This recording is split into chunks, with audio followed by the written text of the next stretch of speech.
नमस्कार दोस्तों, चलिए जानते हैं उत्तर प्रदेश की आज की 25 फटाफट बड़ी खबरें सिर्फ कुछ ही मिनटों में। पर उससे पहले आप उत्तर प्रदेश के किस जिले से ये वीडियो देख रहे हैं, कमेंट में जरूर बताएं।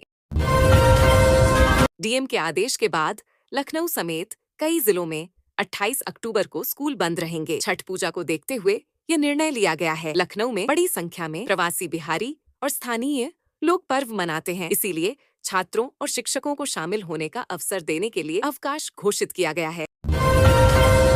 चुनाव आयोग ने एसआईआर के दूसरे चरण की घोषणा की है। अब 12 राज्यों और केंद्र शासित प्रदेशों में मतदाता सूची पुनरीक्षण शुरू होगा। आयोग ने जरूरी दस्तावेजों की सूची भी जारी की है, जिन्हें बीएलओ को दिखाना होगा। दस्तावेज न होने पर मतदाता सूची से नाम हट सकता है। प्रयागराज में डीएलएड परीक्षा में दूसरे की जगह परीक्षा दे रहे युवक को पकड़ा गया। ये मामला अग्रसेन इंटर कॉलेज लूकरगंज का है। डाइट प्रवक्ता के अनुसार परीक्षा शांतिपूर्वक चल रही थी, तभी नकली परीक्षार्थी सचिन सिंह को पकड़ा गया, जो विवेक कुमार के स्थान पर परीक्षा दे रहा था।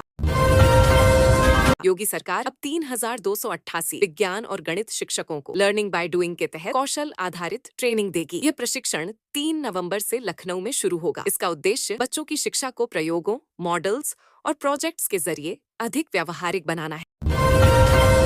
लखनऊ के काकोरी सीएचसी अस्पताल में प्रसव के बाद महिला को एक्सपायरी ग्लूकोज चढ़ा दिया गया, जिससे उसकी हालत बिगड़ गई और मुंह से झाग आने लगे। परिजनों ने हंगामा किया तो महिला को क्वीन मेरी अस्पताल रेफर किया गया। जांच में पाया गया कि अन्य 3 मरीजों को भी वही ग्लूकोज चढ़ाया जा रहा था।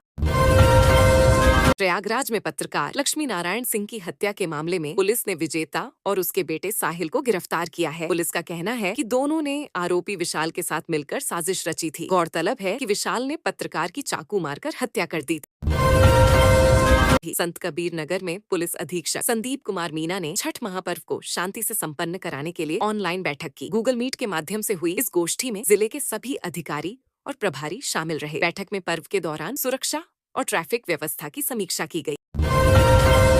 मुरादाबाद में बीएसए के औचक निरीक्षण में लापरवाही उजागर हुई। 2 प्रधानाध्यापक और 1 शिक्षक को निलंबित कर दिया गया। स्कूलों में गंदगी, अनुशासनहीनता और खराब भोजन जैसी शिकायतें मिली। शिक्षक जितेंद्र सिंह को क्लास में गुटखा खाते पकड़ा गया, जबकि अन्य बिना अनुमति अनुपस्थित पाए गए। बाराबंकी में छात्रों की ऑनलाइन हाजिरी के आदेश के खिलाफ शिक्षक भड़क गए हैं। 1 नवंबर को मुख्यालय पर विरोध प्रदर्शन होगा। शिक्षकों का कहना है कि ग्रामीण क्षेत्रों में नेटवर्क और बिजली की दिक्कतों के कारण यह आदेश व्यावहारिक नहीं है और इससे शिक्षण कार्य प्रभावित हो रहा है। सरस्वती विद्या निकेतन इंटर कॉलेज के पूर्व छात्र सुशांत सिंह ने यूपीएससी की संयुक्त भूवैज्ञानिक परीक्षा पास कर भू रसायनविद पद हासिल किया है। उन्होंने स्कूल में टॉपर रहकर इंस्पायर छात्रवृत्ति भी पाई थी। अब उनकी इस उपलब्धि से कॉलेज में खुशी का माहौल है। इंडिया पोस्ट पेमेंट्स बैंक में 348 एग्जीक्यूटिव पदों पर भर्ती निकली है। आवेदन 9 से 29 अक्टूबर तक ippbonline.com पर किए जा सकते हैं। इन पदों में यूपी के 40, मध्य प्रदेश के 29 और महाराष्ट्र गोवा के 32 पद शामिल हैं। अभ्यर्थियों को अपने क्षेत्रीय डाक सर्किल के अनुसार आवेदन करना होगा। मेरठ पुलिस ने महिलाओं और बालिकाओं की सुरक्षा के लिए मिशन शक्ति फेज 5 अभियान शुरू किया है। पुलिस ने स्कूलों, बाजारों और मंदिरों में जाकर महिलाओं को हेल्पलाइन नंबर, साइबर अपराध और महिला सुरक्षा कानूनों की जानकारी दी। अभियान का मकसद महिलाओं को जागरूक और सशक्त बनाना है।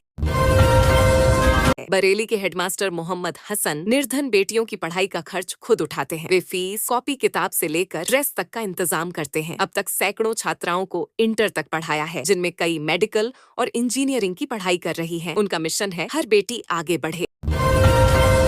लखनऊ के उत्तर रेलवे रेफरल अस्पताल में बिना फायर एनओसी के मरीजों का इलाज चल रहा है। दमकल विभाग के कई पत्रों के बावजूद अब तक सुरक्षा इंतजाम नहीं किए गए। 1937 में बने इस अस्पताल में आग से बचाव के उपकरण नहीं हैं। बीते साल मीटर बॉक्स में आग लगने की घटना के बाद भी सुधार नहीं हुआ।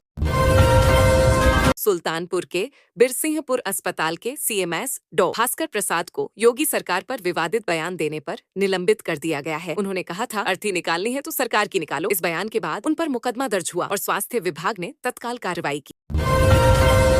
चुनाव आयोग ने स्पेशल इंटेंसिव रिवीजन एसआईआर 2.0 के दूसरे चरण की शुरुआत की है। अब 12 राज्यों और केंद्र शासित प्रदेशों में मतदाता सूची का पुनरीक्षण होगा। हर बूथ पर औसतन 1200 मतदाता होंगे और बीएलओ 3 बार घर जाकर सत्यापन करेगा। अंतिम मतदाता सूची 7 फरवरी 2026 को प्रकाशित की जाएगी। जिलाधिकारी आलोक कुमार की अध्यक्षता में विकास और निर्माण कार्यों की समीक्षा बैठक हुई, जिसमें सीएम डैशबोर्ड पर कम ग्रेड वाले विभागों को सुधार के निर्देश दिए गए। डीएम ने कहा कि लापरवाही पर अधिकारियों के खिलाफ कार्रवाई होगी और विभागों को बेहतर परफॉर्मेंस दिखाने के लिए कहा गया। मौसम विभाग ने पूर्वांचल समेत कई इलाकों में बारिश और गरज चमक का अलर्ट जारी किया है। बंगाल की खाड़ी और अरब सागर में बने सिस्टम के असर से बुंदेलखंड में बूंदाबांदी शुरू हो चुकी है। अगले कुछ दिनों में प्रदेश के कई हिस्सों में भारी बारिश और बिजली गिरने की संभावना जताई गई है। यूपी पीएसएससी पीसीएस प्रारंभिक परीक्षा 2025 का रिजल्ट जल्द जारी होने वाला है। परिणाम आयोग की वेबसाइट uppc.up.nic.in पर जारी किया जाएगा। जिन अभ्यर्थियों के रोल नंबर मेरिट लिस्ट में होंगे वे मुख्य परीक्षा के लिए पात्र होंगे। ये परीक्षा 12 अक्टूबर को हुई थी, जिसमें 6 लाख से अधिक उम्मीदवार शामिल हुए थे। कानपुर देहात में राष्ट्रीय राजमार्ग पर हुए सड़क हादसे में एक मासूम बच्चे समेत 2 लोगों की मौत हो गई और 5 लोग घायल हैं। हादसा तब हुआ जब तेज रफ्तार डंपर ने कार को टक्कर मार दी और बाइक सवार पर पलट गया। मृतक प्रहलाद सच्चान मंत्री राकेश सच्चान के करीबी थे। यूपीएसएसएससी ने नया त्रैमासिक परीक्षा कैलेंडर जारी किया है। इसमें forest guard, stenographer, junior assistant सहित 8 भर्ती परीक्षाओं की तारीखें तय की गई हैं। परीक्षाएं 9 नवंबर 2025 से 1 फरवरी 2026 तक चलेंगी। अभ्यर्थी आधिकारिक वेबसाइट upsc.gov.in पर पूरा कैलेंडर देख सकते हैं। ऊर्जा राज्य मंत्री सोमेंद्र तोमर पर आय से अधिक संपत्ति अर्जित करने के आरोप लगे हैं। अमिताभ ठाकुर और देवेंद्र राणा ने मुख्यमंत्री योगी से उच्च स्तरीय जांच की मांग की है। आरोप है कि 2017 से 2022 के बीच तोमर और उनकी पत्नी की संपत्ति उनकी घोषित आय से कई गुना बढ़ गई है। मुख्यमंत्री योगी आदित्यनाथ ने कहा कि लखनऊ का कोई ड्रेनेज या सीवर गोमती नदी में नहीं गिरेगा। उन्होंने छठ पर्व के अवसर पर कहा कि गोमती को पीलीभीत से गाजीपुर तक निर्मल और अविरल बनाया जाएगा। योगी ने भोजपुरी में संबोधन कर श्रद्धालुओं को संबोधित किया और छठ गीतों का आनंद लिया।